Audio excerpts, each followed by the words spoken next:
pôde participar, né? Muito bem.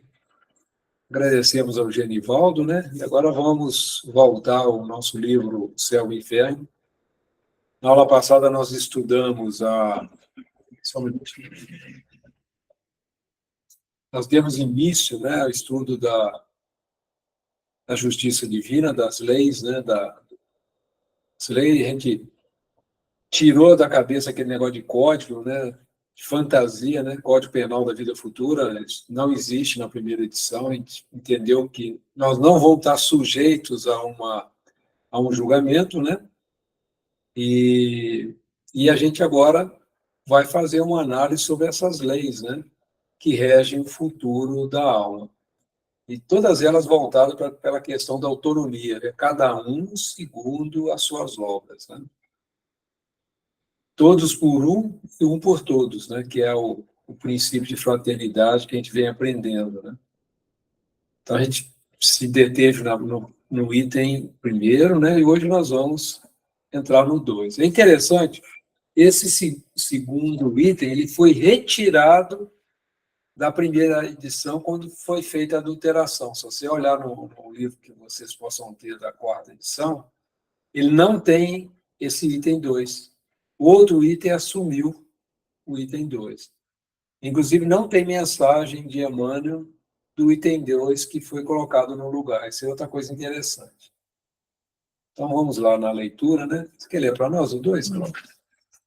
Sendo todos os espíritos perfectíveis, em virtude da lei do progresso, trazem em si os elementos de sua felicidade ou de sua infelicidade futura, e os meios de adquirir uma e de evitar a outra, trabalhando em seu próprio adiantamento. Aí tem uma nota de rodapé 101. Neste item, o segundo, né, fundamental, somente presente na versão legítima de 1865, Kardec, antes de tudo, demonstra a mais completa responsabilidade moral do espírito, proporcional ao seu desenvolvimento intelectual. Submetido às leis naturais que regem a alma, sua felicidade ou infelicidade resulta unicamente de sua livre vontade, e qualquer mudança depende de seu esforço e sua conscientização. Essa teoria moral autônoma é oposta às ideias de intervenção divina, castigos e recompensas impostos por uma deliberação da vontade divina, queda, pecado e karma, presentes na visão heterônoma das religiões ancestrais, notas do editor. Vamos dar uma pensada, né? Por que não pode haver um código penal da vida futura, ou seja, uma lei rígida que vale para todos? Olha que coisa sutil isso. Nós vamos nos julgar a nós mesmos, né? O grande problema nosso é a nossa consciência, é ou não é? Na medida que a gente faz uma coisa e a gente já tem um desenvolvimento, já sabe que aquilo não é correto e faz, a nossa consciência que nos julga. Então, o código de julgamento é de acordo com a nossa evolução, da nossa compreensão. Por exemplo, um selvagem, né, que ainda está no início da sua evolução espiritual como humano, ele pratica coisas que, dentro da nossa sociedade, seria considerado um crime. Por exemplo, algumas tribos indígenas, se nasce uma criança defeituosa, ela é descartada, ela é morta, porque ela não teria condição de sobreviver. Entre os povos que viviam lá no Polo Norte, né, nos iglus, né, naquele frio, o idoso ele se retirava para morrer, isso era normal, porque a família não tinha condição de cuidar dos idosos. Isso para a gente é uma barbaridade, matar uma criança porque nasceu com defeito físico, tudo isso. Mas dentro do estado desenvolvido daquela sociedade, isso é aceito. Então, na consciência deles, eles não fizeram nada de errado. Mas na sociedade que nós vivemos hoje, mesmo o aborto vai pesar muito na consciência de uma mãe que já adquiriu os conceitos que nós temos hoje recebidos da doutrina cristã, né, da doutrina espírita. Então, a gente tem que estar muito atento à nossa consciência, que à medida que a gente vai evoluindo intelectualmente, vai compreendendo melhor a vida, nós somos mais rigorosos conosco. Então, por isso que é muito importante, por exemplo, besteiras, vamos dizer assim, encrenca que nós arrumamos na nossa juventude, que a gente não tinha maturidade suficiente, hoje a gente sabe que não é por aí. A gente já ganhou uma consciência mais ampla das coisas. Então, é muito interessante que Kardec mostra para a gente que nós não vamos ser julgados de acordo com um código que vale para todo mundo. Nós vamos nos julgar pela nossa consciência, revendo o filme de nossa vida nessa encarnação e, naturalmente, de outras, né? Então, é muito interessante. Então, nós somos espíritos perfectíveis em virtude da lei de progresso. Então, todos nós estamos no processo de evolução. Trazem em si os elementos de sua felicidade ou de sua infelicidade futura, ou seja, a nossa felicidade futura depende muito de como nós estamos vivendo hoje aqui. Né? E a gente perde muito tempo, se a gente parar para pensar, isso aqui são reflexões pessoais, olhando para o outro e julgando o outro, quando nós deveríamos estar, vamos dizer assim, usando muito mais o nosso tempo para nos observarmos, sair um pouquinho da gente e olhar como que a gente levou o dia, por exemplo. Né? Fazer essa reflexão diariamente. Como é que foi meu dia de hoje? Qual foi a minha atitude? Eu reclamei? Eu tive alguma atitude descaridosa em relação ao meu irmão, à minha irmã? Como é que foi meu dia? Que tipo de pensamento veio à minha mente? Que tipo de sentimentos tomou conta desse dia de hoje? E se concentrar nisso, porque a nossa felicidade futura vai depender muito da nossa vontade em corrigir as nossas imperfeições. Então, como havia uma intenção, quando foi feita a adulteração, de tirar essa visão autônoma e voltar com a dependência das instituições religiosas, né? Porque, por exemplo, a pessoa vai no confessionário, confessa os seus pecados, o sacerdote ali o padre diz que está ali perdoar, dá uma penitência, e a pessoa acha que está quite com a lei, mas a sua consciência está dizendo você não está quite com a lei, não, senhor. Mas os dogmas das visões heterônimas quer criar essa dependência. Então, olha a liberdade e a consciência de justiça que a doutrina espírita traz para a gente quando bem compreendida. A nossa felicidade, a nossa infelicidade está realmente nas nossas mãos, nas nossas mãos. Então, é muito importante a gente compreender isso, porque a doutrina espírita faz esse chamamento, claramente, em todos os momentos. Né? Nós estamos fazendo um estudo do Evangelho, né, segundo o Espiritismo, com base em outro livro também de Emmanuel, O Espírito da Verdade. O tempo todo nós estamos lidando com isso. Tá? O tempo todo está nos levando a uma reflexão bastante profunda em relação a cada um de nós. Né? Então, é muito interessante a gente pensar sobre isso. Vou pegar um outro livro aqui, que é do Paulo Henrique de Figueiredo, que ele faz uma análise bastante interessante. Ele pega cada item que foi adulterado e faz alguns comentários. É o livro Nem Céu, Nem Inferno, tá? Do Paulo Henrique de Figueiredo. Então, ele mostra para ele, foi retirado integralmente na edição adulterada. É o que nós lemos agora, né? E o comentário também é parecido com o que nós lemos agora, né? Ele foi retirado completamente na edição adulterada. A felicidade e a infelicidade, que nos dogmas estão representados por atos e locais que proporcionam prazer e dor. Aquela visão que existe um céu, que existe um inferno, que vai as penas eternas, né?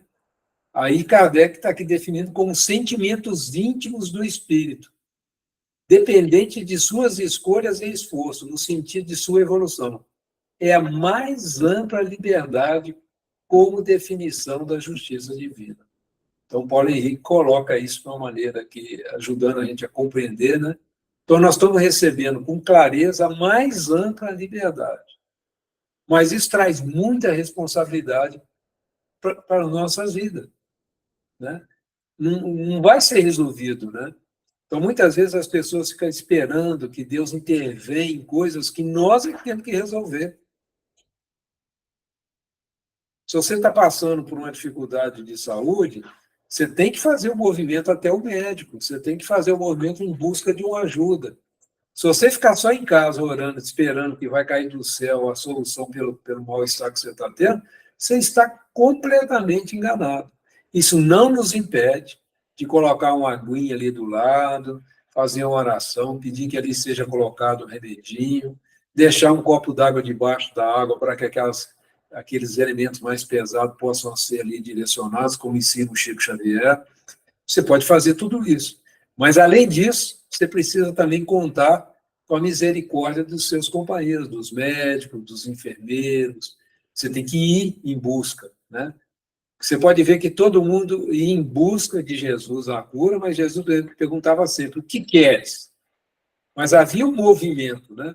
O cego de Jericó gritava: Jesus, salve! Jesus, ele correndo, desesperado, joga fora o manto, né? Que permitia ele ser esmolar, né? Ele joga fora e corre para Jesus. Aí Jesus pergunta para ele: o que queres? Eu quero enxergar e tal. E Jesus faz todo esse trabalho por etapa. O que você está enxergando agora? Eu vejo sombra. Jesus dá mais um passo, olha a vista dele com cuspe e lama e cura. Mas há um movimento em direção. Esse movimento é nosso, um movimento em busca da gente vencer as nossas imperfeições, né? Então, é muito interessante a gente ver o cuidado de Kardec em trazer essa liberdade para a gente. Vamos voltar lá no nosso livrinho. Alguma pergunta, pessoal? Algum comentário que complemente? Eu estou colocando muita coisa assim do meu ponto de vista, né? Então, é muito interessante ouvir outros pontos de vista. Isso ajuda bastante a gente compreender melhor, né? O que nós estamos estudando. Você vê algum comentário a mais, Genivaldo, Faustinho, Nilza, Alexandre, Rosane, Fábio? Muito bem, Alessi, você fique à vontade, gente. Nós estamos aqui aprendendo junto, né? Lisete, estamos aqui aprendendo junto coisas tão importantes para a nossa alma, para o nosso espírito, né? Que a gente leva, quando a gente está encarnado, a gente fica muito preso às necessidades prementes, né, do dia a dia, né? Ô, Genivaldo, por favor. Desculpe, fui apertar para abrir aqui o microfone e acabei derrubando. Isso acontece. DNA. Então,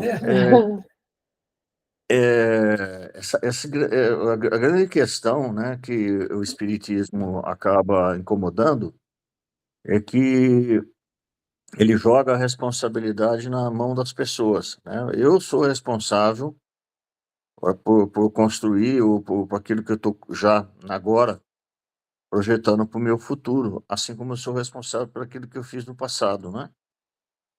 E eu não preciso de intermediários para resolver essa interação com o plano espiritual. Eu mesmo posso fazer direto, né?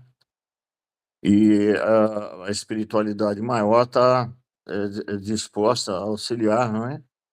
Todos nós, todos os momentos, a todo instante, não é? Então, esses são os grandes pontos aí que as doutrinas dito conservadoras relutam em aceitar e combatem, etc., né? Porque nós somos iguais, todas as religiões ocidentais cristãs. Nós acreditamos no Cristo, nós acreditamos e adotamos tudo que ele nos ensinou, tá tudo certinho. O grande problema, que é o mote desse livro aí, Céu e Inferno, é esse ponto, não é? aquilo que nós temos autonomia e responsabilidade de determinar é o que vai decidir o nosso futuro, o céu ou o inferno. Né? Ou, que nem diz o tradutor, nem o céu nem o inferno no entendimento que querem dar, né? Mas agora a gente escancara aí uma compreensão nova, né? Mais lógica, mais dentro aí do bom senso e da razão que o Kardec tanto preconizou. É isso aí. Mais alguém? Beleza. Então vamos lá para o item 3, né? Isso aí tem um comentário de Emmanuel que nós vamos também trazer para nós outros. Opa! A felicidade. A felicidade perfeita está ligada à perfeição, ou seja, à depuração completa do espírito. Toda imperfeição é uma causa de sofrimento, da mesma forma que toda qualidade adquirida é uma causa de satisfação e de atenuação dos sofrimentos, donde resulta que a soma da felicidade e da infelicidade está na razão da soma das qualidades boas ou más que possui o espírito. Bom, essa parte aqui não houve adulteração da primeira em relação à quarta edição. Então é bastante interessante. Eu estava ouvindo uma coisa que é importante, gente, que Santo Agostinho ensina, né, e a gente ouve bastante, a importância da gente se conhecer. Né? E esse processo de se conhecer parece uma coisa fácil, a gente às vezes se conhece menos do que as pessoas que convivem com a gente, conhecem a gente até mais do que a gente mesmo. Porque eles lidam com as nossas imperfeições, que as nossas imperfeições geram dores em volta. Se a pessoa se deixa tocada, né? Muitas vezes, pela sua vaidade, pelo seu orgulho, pelo seu egoísmo, sejam tocadas pela nossa imperfeição. Então, quanto mais a gente se conhecer e mais a gente trabalhar para corrigir a nossa imperfeição, melhor para nós. E eu estava ouvindo uma palestrante falando sobre a prece orante, né? É um método desenvolvido pelos franciscanos. E é muito interessante que é uma maneira de você fazer uma prece a Deus. Ele coloca assim, vou ver se eu consigo resumir. Você primeiro escolhe um local, a parte como Jesus nos ensinou, né? Pode ser o quarto, fechar a porta, avisar o pessoal ali que você vai fazer uma oração, ou o outro canto que você consiga ter um pouquinho de sossego. Então, o primeiro instante que você tem que fazer é conseguir cessar os barulhos externos, barulho de carro, de buzina, de moto, de cachorro, de barulho, né? A televisão às vezes ligada, alto, pessoas falando alto. Então, você vai se desligando, esse é o primeiro estágio. O segundo estágio é fazer o silêncio interno, que a nossa cabeça, então, ela produz pensamento contraditório, vem pensamento de todo tipo. Você precisa acalmar sua mente e se concentrar, por exemplo, numa imperfeição que você reconhece em você, que você queira corrigir e pedir ajuda, né, para compreender como você vai fazer, de estabelecer um plano e tudo, né? E o terceiro estágio, esse que é o mais interessante, é quando você consegue fazer esse silêncio interno, consegue levantar essa necessidade e você entra num processo de entrar em contato com Deus. Isso que eu achei interessante, que a gente nunca pensa em conversar com o Pai. Né? E esse método, ele busca que a gente vá ao Pai. E é interessante quando você se propõe a corrigir um determinado defeito, pode ser que venha imagem de outras coisas que você não estava nem percebendo que você precisava corrigir. E é nessa terceira fase que muitas vezes vem a necessidade maior, que a gente fica muito enganado, às vezes, com a gente mesmo. Nós temos muita dificuldade de se conhecer. E quando você entra nesse terceiro estágio, você tem chance de receber do Pai um alerta. Eu achei interessante, eu não consigo fazer isso, mas eu achei interessante de estar buscando entender isso com mais profundidade. Se vocês procurarem na internet, vocês vão ver lá Orante, né? É uma região, né? Francisco de Orante, Orante. É bastante interessante. Isso ocorre dentro da tradição católica também, de ler a Bíblia, dentro disso e tudo, mas eu achei muito interessante isso dentro do aspecto da gente se conhecer, né, para esse trabalho interno, né, que nos cabe fazer. Se a gente quer realmente evoluir, nós vamos precisar trabalhar com isso, né? E pedir a Deus, realmente, ao Pai, que nos dê força e clareza daquilo que nós precisamos ir trabalhando, né, dentro de nós. Porque toda imperfeição é uma causa de sofrimento. Quanto mais imperfeições a gente tiver, mais sofrimento a gente tem. Quanto mais qualidades de virtude nós vamos adquirindo, mais atenuado, né, são esses sofrimentos. Então, há um balanço, né? Então, nós estamos com o problema é nosso, está colocado na nossa mão pela autonomia. Então, esse é um trabalho muito importante que nós devemos buscar, né? Então, esse é um ponto que eu achei interessante comentar com vocês, para a nossa reflexão. E se alguém quiser fazer um comentário a mais, que todo mundo aqui fica sonhando com a felicidade, né? E a gente vai lá no Evangelho segundo o Espiritismo, diz, a felicidade não é deste mundo, né? Mas poder ser feliz dentro do relativismo. E essa é a felicidade relativa que nós já podemos ter como encarnado, né? E aí, Faustinho? Então, né? Estão me ouvindo bem? Eu estou.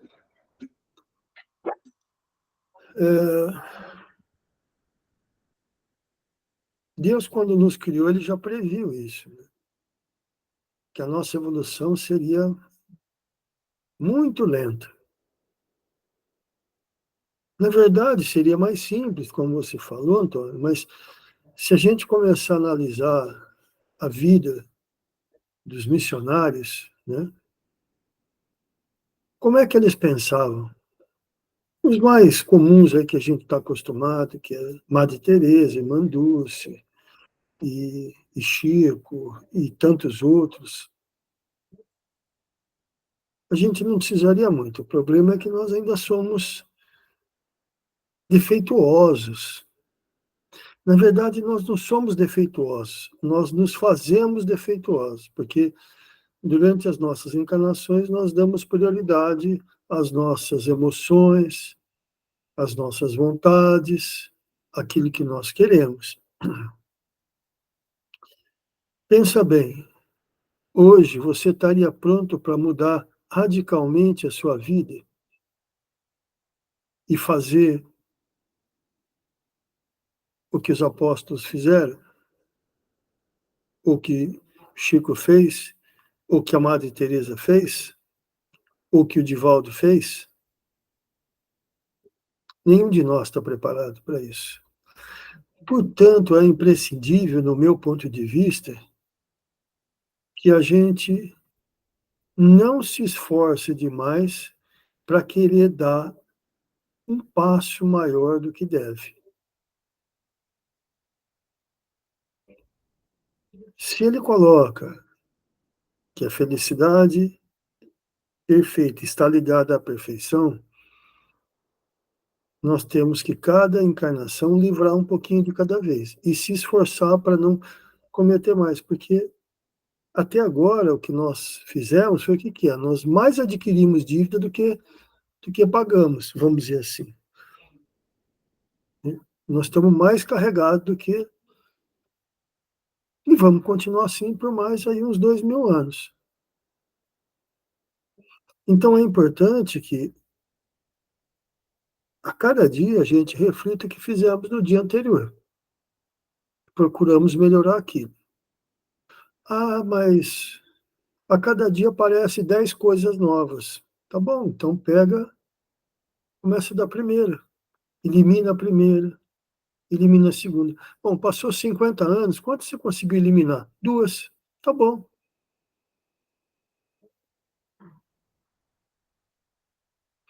Porque, assim, A maioria de nós está chegando num ponto em que a gente tem que se preocupar com o que vai fazer daqui para frente para ter uma passagem para o outro lado melhor. Nós já passamos da idade de gozar as coisas da vida, de aproveitar. Agora nós temos que pensar na passagem, no retorno à casa do Pai. Como é que vai ser? Hoje eu estava conversando lá com a Eliette, né, e ela falou assim para mim: sua mãe essa semana melhorou bastante, ela comeu melhor, hoje ela comeu bem, tomou suco, tomou água, queria mais. Falei, que bom. Ela falou assim, mas a Leda está muito esquecida. A Leda não se lembra da casa dela, da onde ela morava, não se lembra do irmão, mas às vezes ela pergunta, e o Lanuí, como está? Então, eu falei para ela assim, falei, Eliette,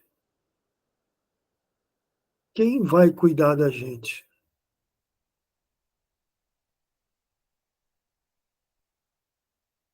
Porque nós não sabemos como vai ser.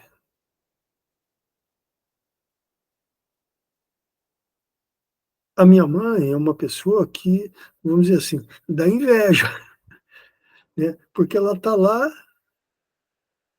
o trabalho que ela dá é o trabalho físico, né? De você tirar da cama, dar banho, cuidar. Mas tem pessoas que, né, com essa história agora do Alzheimer, como é que é o outro termo que eles usam? Nossa, um outro termo que eles usam para amenizar o Alzheimer, Demência. a demência, né? Se tornam agressivas, brigam com todo mundo, batem. E como que vai ser? Como será nós? Então a gente tem que procurar agora apaziguar o nosso espírito. Tem que procurar a gente começar a tentar se pacificar o máximo que pudermos. A gente ir ajustando a nossa mente para dar essa continuidade, porque nós não sabemos. Estava comentando com a Eliette hoje, o ano passado perdemos um amigo, simples assim, 3 meses.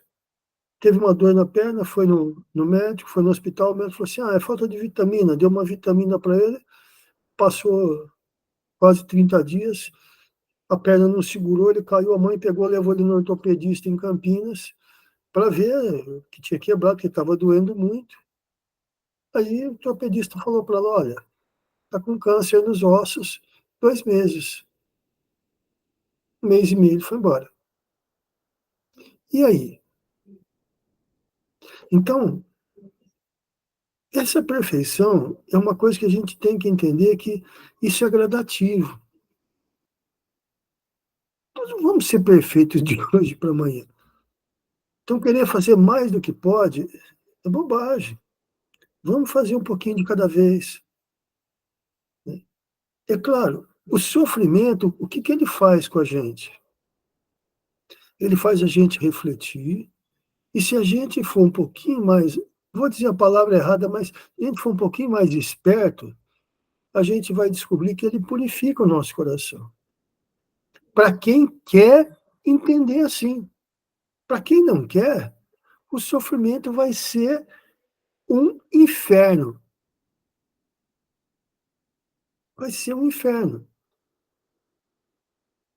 Porque ele vai ficar incomodado até com a mosca, com um mosquitinho que fica voando, que não está fazendo nada para ele, está passando a 1 metro dele, mas ele está olhando, ele está conseguindo ver aquele mosquitinho do tamanho da cabeça de um alfinete voando, e fala, o que essa porcaria está fazendo voando aqui na minha frente? Tem como. Então, é disso que eu estou falando, essa preparação que nós temos que fazer para a gente ter uma passagem, um retorno mais feliz, mais seguro. E também é a oportunidade que a gente tem, como você disse, Antônio, de se conhecer e aparar as nossas arestas. Nós não vamos conseguir aparar tudo, Nós vamos conseguir aparar um lado, mas deixar ele retinho, redondinho, brilhante, certinho, ou deixar ele redondo, ou deixar ele no quadro certinho, no esquadro, com 90 graus, bonitinho, sem ranhura, todo lisinho, virando um espelho.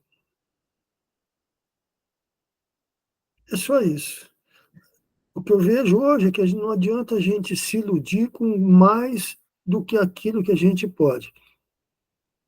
Porque para isso a gente seria, muitas vezes, obrigado a abrir mão de certas coisas que nós não estamos preparados. Nós não estamos preparados.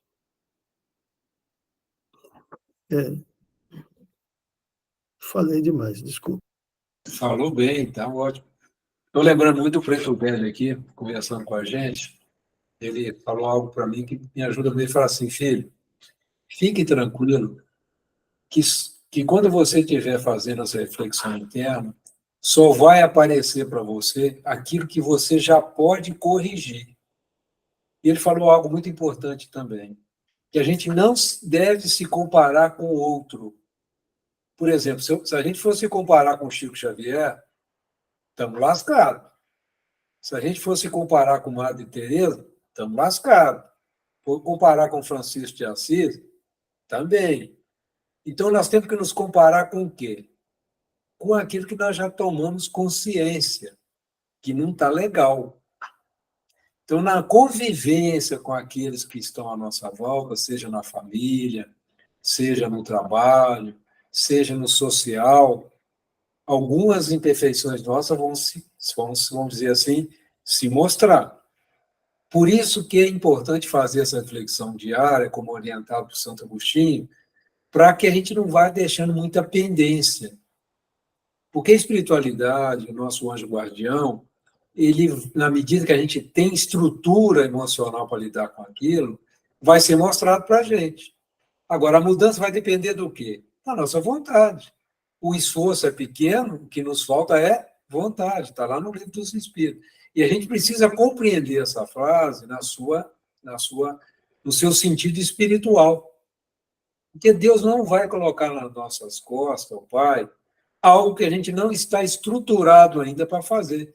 Eu, por exemplo, agora eu quero ser igual o Chico Xavier. Vou me lascar, vou ficar louco. Não chego lá, não tem estrutura emocional, inteligência suficiente para fazer um papel desse. Por isso que raramente nasce entre nós um Chico Xavier, uma Madre Teresa, né? Uma Irmã Dulce, um Mahatma Gandhi. Você pode ver que são raros, né? Um Francisco de Assis. E vamos lá, voltar para o Moisés, um Cristo, né, que vem realmente demarcar uma mudança de mundo primitivo para mundo de prova e expiação. E esse momento que nós estamos vivendo agora, é muito importante a gente estar atento, né? Nós temos muito material para reflexão. Nós temos muito espelho para se olhar, né? As obras de Allan Kardec, as obras de Chico, a vida do Chico, a vida do Divaldo, a vida de Madre Teresa. Nós temos vários espelhos, mas não se comparar, mas sim inspirar-se dessas almas queridas, né? Eles são inspiração para nós, e não algo para a gente se comparar e querer ser, né? Ter uma inveja boa, como diz o pessoal. Então, é uma meditação muito interessante, foi muito bom você tocar nesse assunto, Fausto, porque nós precisamos meditar sobre isso, né? Com muita calma, com muita tranquilidade. Acho que a Cláudia quer falar. Só para assim, falar uma palavrinha para o comentário seu e do Antônio Faustinho, que a hora que a gente está, eu faço a leitura aqui, ou o Antônio José estava lendo aqui, eu lembrei do Preto Velho falando assim, gente, tudo é amor.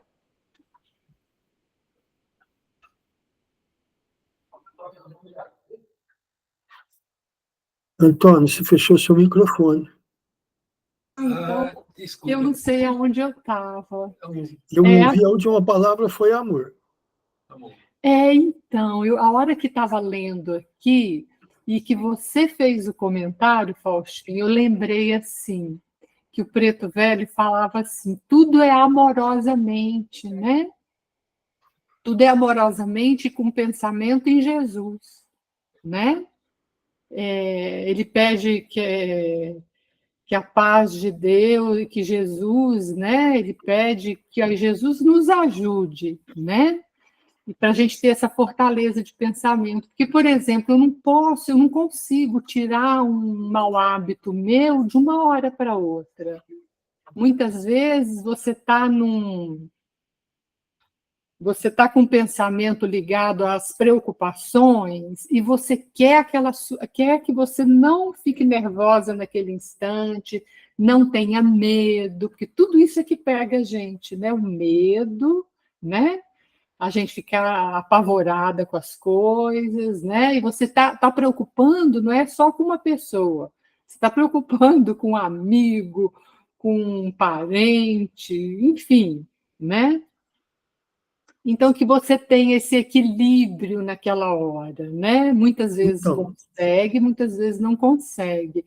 Então, assim, se eu não conseguir, eu não posso ficar me cobrando que eu não consegui. Deixa passar, entrega nas mãos de Deus, porque se entrega nas mãos de Deus, muitas vezes a gente não compreende, né? E amanhã é um novo dia, eu vou fazer oração a Deus, a Jesus, ao meu anjo de guarda, pedindo essa fortaleza, né? E confiar, né? Então, tudo tem que ser amorosamente, porque se for uma coisa, Cláudia, você tem que fazer isso, pronto. Eu não sei como fazer, eu não tenho aquela consciência, muitas vezes, para aquilo que eu preciso me desenvolver. Eu tenho meu tempo interno, como todos nós aqui, né? Então, e aí eu lembrei do Preto Velho, foi só para falar isso aí, amorosamente, né? olha que beleza aquelas duas crianças ali, ó. O Antônio levantou, os Que filhos dele criança. apareceram. É, Mas eu vou citar aqui eu tô uma frase do Haroldo, tá? Do Haroldo Dias. Simplesinha a frase dele. Quando a gente estiver nessa situação que você falou, Cláudia, Haroldo fala assim para ele. Ele vai na frente do espelho, olha e fala assim: cadê a tua fé? Isso. Cadê a tua fé?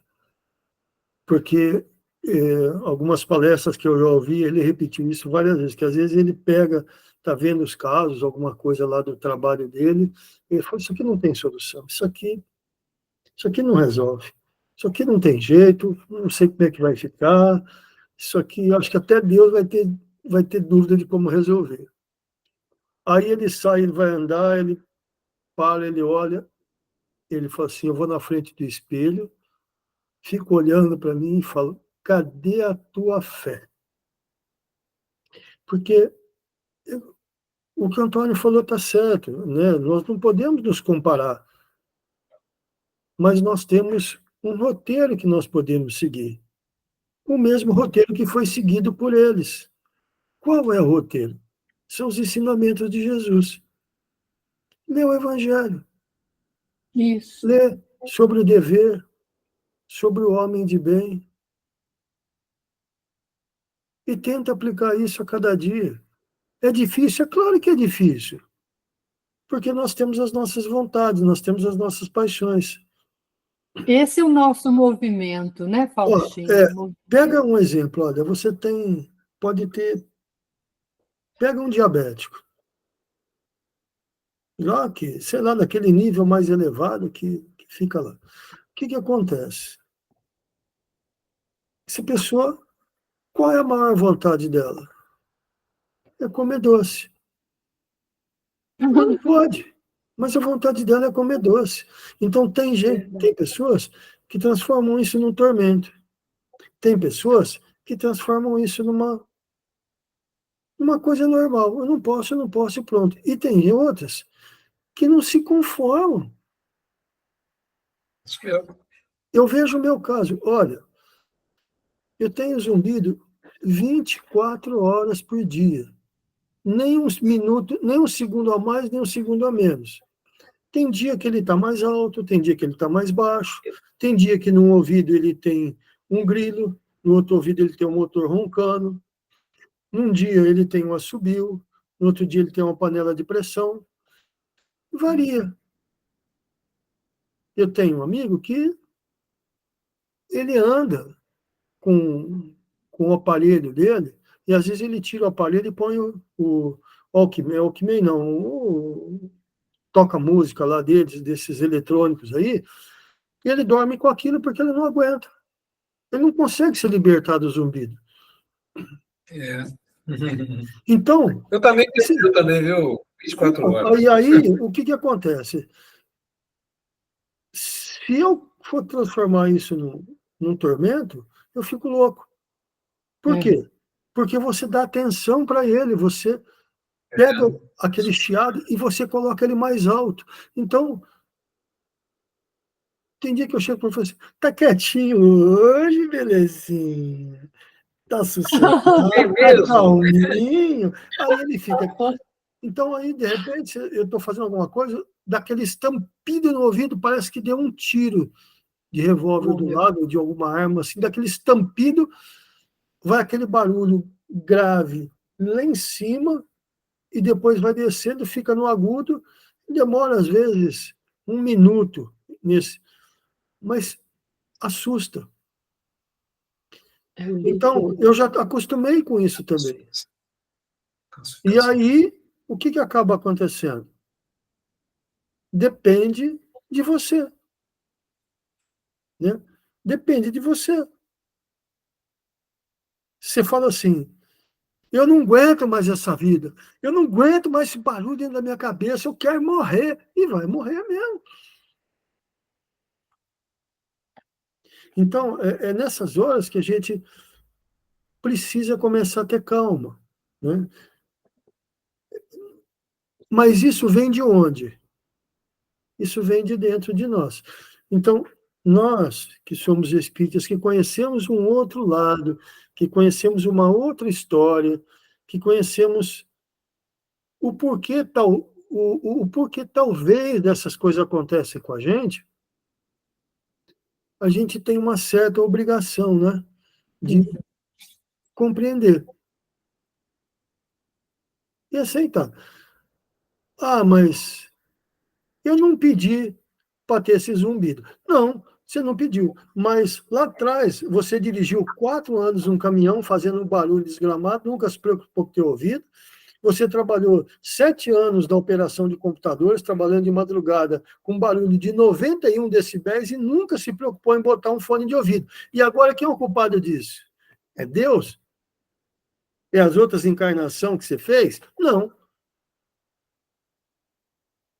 Ah, mas eu não podia. Você não podia? Então agora você fica com ele.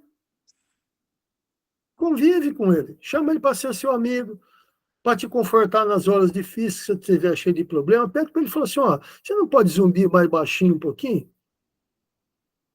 Ou então zumbi mais alto, porque aí minha cabeça vai ficar pensando assim, eu esqueço dos outros problemas. Mas a gente faz isso? Não. A gente procura sempre alguém para culpar. Ah, mas eu tô com um obsessor aqui que ele não para de chiar no meu ouvido. Tadinho. Coitado. Tem outras coisas para fazer. Né? Pronto. Às vezes é o O cunhado. obsessor é que é o culpado. Às vezes Às vezes o obsessor é o cunhado. Tá certo. Ô, gente, muito interessante a gente conversar assim, entre amigos, né? Esse testemunho ajuda muito. Jesus ensinou isso, né? Confessai-vos uns aos outros. Só uma coisa, Deus gosta de nós. E ele existe, viu? Então, não perca a fé nem a esperança. De jeito nenhum. Ô Faustinho, você me fez lembrar um amigo que falava para mim e para o Antônio, falava para todas as pessoas que a gente convivia, esquece o mal para o mal te esquecer. Era né? gordinho, não Que é? Não, que era exatamente o exemplo seu que você deu aí do zumbido, né? Ele não era gordinho. E ele não, falava gente para boa. todo mundo, não, ele não era gordinho, não. Mas Não era, não? ele, não. Mas, Aí, mas era aí um ele, coração de ouro, um viu? coração de ouro, sabe? Ele trabalhava o Novo Testamento, o mesmo trabalho que o Chico Xavier fazia lá, né? Ele fazia também, do Novo Testamento com as mensagens de Emmanuel e tudo. E ele sempre falava isso, ó, esquece o mal para o mal te esquecer. Então, agora nós vamos lá no Emmanuel, né? Vamos pedir ajuda a ele. Nós temos o item 43 do livro Justiça Divina, que tem um título de Corrigir e Pagar. Né? À medida que a gente vai se corrigindo, a gente vai Lá passando vem. régua aí nas nossas pendências. Né? Lá vem chumbo. Vamos ver o que Emmanuel conta para nós. Vamos lá, Cláudia. Reunião pública de 30/6/61. Primeira parte, capítulo 7. No caso é o 8 nosso, né? No nosso caso é o 8, né? 3. Cada hora no relógio terrestre é um passo do tempo, impelindo-te às provas de que necessitas para a sublimação do teu destino. Exclamas no momento amargoso, dia terrível. Esse, porém, é o minuto em que podes revelar a tua grandeza. À frente da família atribulada, costumas dizer: o parente é uma cruz. Tens, contudo, no lar o cadinho que te aprimora. Censurando o companheiro que desertou, repetes veementemente: nem quero vê-lo. No entanto, esse é o amigo que te instrui nos preceitos do silêncio e da tolerância. Lembrando o recinto em que alguém te apontou o caminho das tuas obrigações, asseveras em desconsolo. Ali não mais põe os pés. Todavia, esse é o lugar justo para a humildade que ensinas. Quando as circunstâncias te levam à presença daqueles mesmos que te feriram, foges anunciando: não tenho forças. Entretanto, essa é a luminosa oportunidade de pacificação que a vida te oferta. Se sucumbes às tentações, alegas renegando o dever. Seja virtuoso quem possa, mas esse é o instante capaz de outorgar-te os louros da resistência. Toda conquista na evolução é problema natural de trabalho, porque todo progresso tem preço. No entanto, o problema crucial que o tempo te impõe é débito do passado, que a lei te apresenta à cobrança. Retifiquemos a estrada, corrigindo a nós mesmos. Resgatemos nossas dívidas, ajudando e servindo, sem distinção. Tarefa adiada é luta maior, e toda atitude negativa hoje, diante do mal, será juro de mora no mal de amanhã. Acho que o Emmanuel estava ouvindo a nossa conversa, hein, Fausto? Eu acho.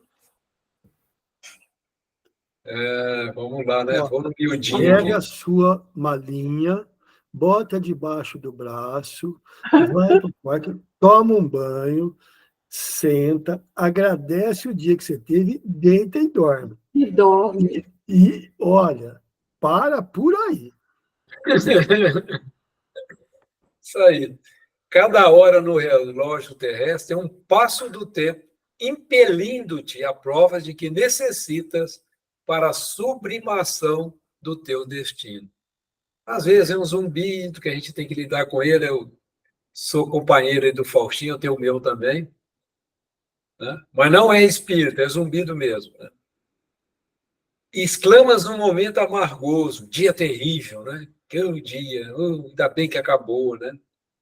E aí vem a Mônica explicar que não é bem assim, né? Esse, porém, é um minuto em que pode revelar a tua grandeza.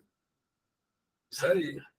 Manter a calma, né? Fazer silêncio, fazer uma brincadeirinha, como o Fausto gosta de fazer lá quando ele está nas filas, aí, fazer alguém rir, né? É a semente da alegria, né? Quando a gente consegue fazer isso, nossa, que vitória. À frente da família atribulada, costuma dizer, o parente é uma cruz. Aí o Faustinho, o Genivaldo, né?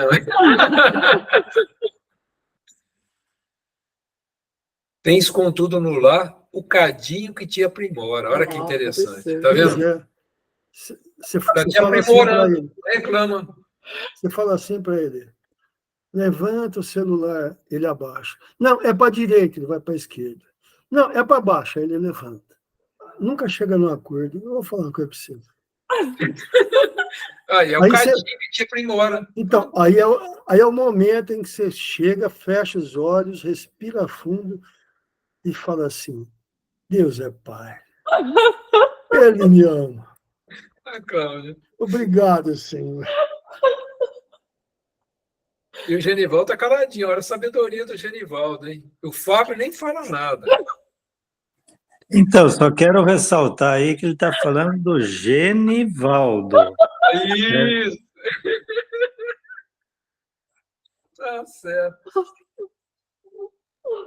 Censurando o companheiro que desertou, repete veemente, nem quero vê-lo. Quantas vezes a gente fala isso? Eu não quero ver você nem pintado de ouro, né? A gente costuma ouvir essa frase. Aí Emmanuel, no entanto, é seu amigo e te instruiu nos preceitos do silêncio e da tolerância. Emmanuel. E é muito interessante esse outro que vem agora, eu acho muito importante. Lembrando o recinto em que alguém te apontou o caminho das tuas obrigações, as severas em desconsolo, ali não mais põe o pé. Todavia, esse é o lugar justo para a humildade que ensina. São das coisas que a gente vai aprendendo com a doutrina cristã, espírita, né? Que sem humildade a gente não vai em lugar nenhum. Né? Então, quando a gente passa por um perrengue aí, por uma encrenca, né? A gente tem que perguntar, né? O que Deus está querendo de mim? Né? É uma coisa que aquele Viktor Frankl, né? Que foi um judeu que sofreu lá nos campos de concentração, ele fala algo que é o Ricardo Vardio que fica lembrando muito desse escritor, né? Psicólogo. Ele diz assim: você não tem que perguntar o que você quer da vida, não. Você tem que perguntar o que a vida quer de você. O que a vida está pedindo da gente, né? Na circunstância que nós estamos vivendo. Tolerância, é humildade, é devotamento, é abnegação. O que a vida está pedindo na circunstância que nós vivemos, né? Quando as circunstâncias te levam à presença daqueles mesmos que te feriram, foge anunciando, não tenho forças. Às vezes a gente tem que lidar com situações que precisamos lidar, né? Como dentro dos preceitos que o Cristo nos trouxe, né? Então, vamos lá. E, tanto essa é a luminosa oportunidade de pacificação que a vida te oferta. É interessante que Emmanuel, se a gente olhar o Sermão do Monte, ou o Sermão da Montanha, ou das Bem-aventuranças, né? Se a gente for, né? Bem-aventurados os pobres de espírito, bem-aventurados os aflitos, bem-aventurados. Você vê que são escada, né? Uma escada que Jesus vem nos ensinando, né? E uma das escadas é que a gente se torne um pacificador, né? Que não é fácil. A gente não ser o elemento de conflito, mas o elemento que leva à paz. Às vezes é no silêncio, às vezes é com a palavra amiga, às vezes é com a compreensão. Né? Se sucumbes às tentações, alegas, renegando o dever. Seja virtuoso quem possa, né? Fugir do trabalho, né, Fausto? Fala aí, meu amigo. Então, você pode voltar um pouquinho só Posso, claro. quando a circunstância te leva à presença daqueles mesmos que te feriram, foge denunciando, não tenho forças. Agora, sobe que ele vai dar o... Entretanto, essa é a luminosa oportunidade de pacificação que a vida te oferta. Quero lembrar que no Evangelho, antes de você atingir ser um pacificador, você tem que ser manso. Porque Jesus disse: Isso. os mansos herdarão a terra. Então a gente primeiro precisa ser manso, aprender a ser manso. Porque ele diz que quem são os pacificadores? Os pacificadores herdarão o reino dos céus. Nós estamos longe. Então, primeiro a gente tem que se aprender a ser manso. A mansuetude exige da gente algumas virtudes, como a paciência, a tolerância, a compreensão, olhar, como o Haroldo diz, olha para si mesmo no espelho, né, e diz: cadê a tua fé? Porque todos nós sabemos, e já vimos, e já lemos, e já estudamos, e já conversamos, que nós não estamos sozinhos, nós não estamos desamparados. O problema é que nós não aprendemos ainda a ser mansos. Tem muita coisa que ainda mexe com a gente. E assim, mas eu não fico revoltado. Eu fico um pouquinho irritado. Quanto que é esse pouquinho irritado? Numa escala de 1 a 10, quanto que é esse pouquinho? Eu fico 3 irritado. Está ficando muito. Para você ser manso, para você ser humilde, para você ser simples, você não pode passar de meio. Porque se a gente não conseguir chegar a meio, nós já não somos mais isso, nós já seremos espíritos puros. Então, a mansuetude, né, o ato de ser compreensivo, de ser tolerante, de conhecer a si mesmo, de aplicar. Mas Fausto, você está falando isso, mas você faz? Eu não faço. Mas eu estou procurando me esforçar um pouquinho a cada dia. Porque tem coisas que eu não consigo ainda escapar. Talvez tenha mais umas 2, 3 encarnações para poder passar por isso. Então não adianta. São coisas que eu não vou conseguir superar agora, eu não vou ficar marretando, mas eu vou procurar amenizar isso, para que elas não cresçam mais. Mas você não acha que você começou isso muito tarde? Comecei, mas vou fazer o quê? A responsabilidade é minha. Então, quando ele fala aqui que é a luminosa oportunidade de pacificação que a vida te oferta, isso é o que nós vimos lá atrás. A cada minuto, a cada hora, nós temos essa oportunidade. Então, antes disso, a gente tem que procurar ser manso. Já está dando o nosso horário, né? Eu só quero fazer um comentário o que manteve Estevão calmo, né, diante de uma situação terrível que ele passou pelas agressões de Saulo e tudo. Vocês vão perceber ali, o que manteve Estevão calmo foi que ele trouxe os valores ensinados por Cristo para o coração. Ele recorria o tempo todo, quando ele estava passando pela provação, a lembrança desses valores.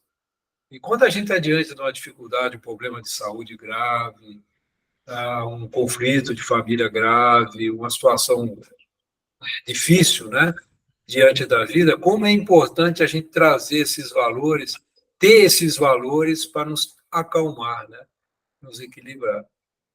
Ô Faustinho, você gostaria de fazer a oração de encerramento? A encerração foi boa.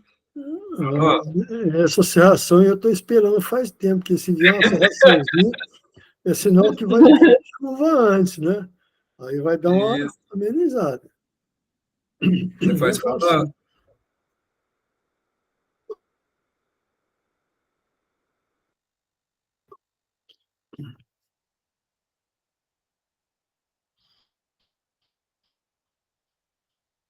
Deus Pai de amor e de bondade, o Senhor que olha para os nossos corações e, através das tuas bênçãos, nos envia esses amigos espirituais para nos acompanhar nos estudos, nos aconselhar e nos orientar no caminho do bem e das virtudes. Obrigado, Senhor, pelo seu amor, pela sua bondade. E te pedimos, Pai, que olhe pelos nossos irmãos necessitados, aqueles que estão doentes, que estão nos hospitais, que estão sozinhos, abandonados e esquecidos, por aqueles que passam fome. Obrigado, Senhor, pela casa que temos, pelo nosso corpo, pela nossa saúde. Obrigado, Senhor, pelo seu amor e pela sua bondade. Que a sua paz esteja conosco e tenhamos um final de semana produtivo, de trabalho, alegre e felizes. Que assim seja. Muito bem, pessoal. Obrigado, Obrigado, Faustinho. Faustinho. Obrigado, Antônio. Obrigado a todos.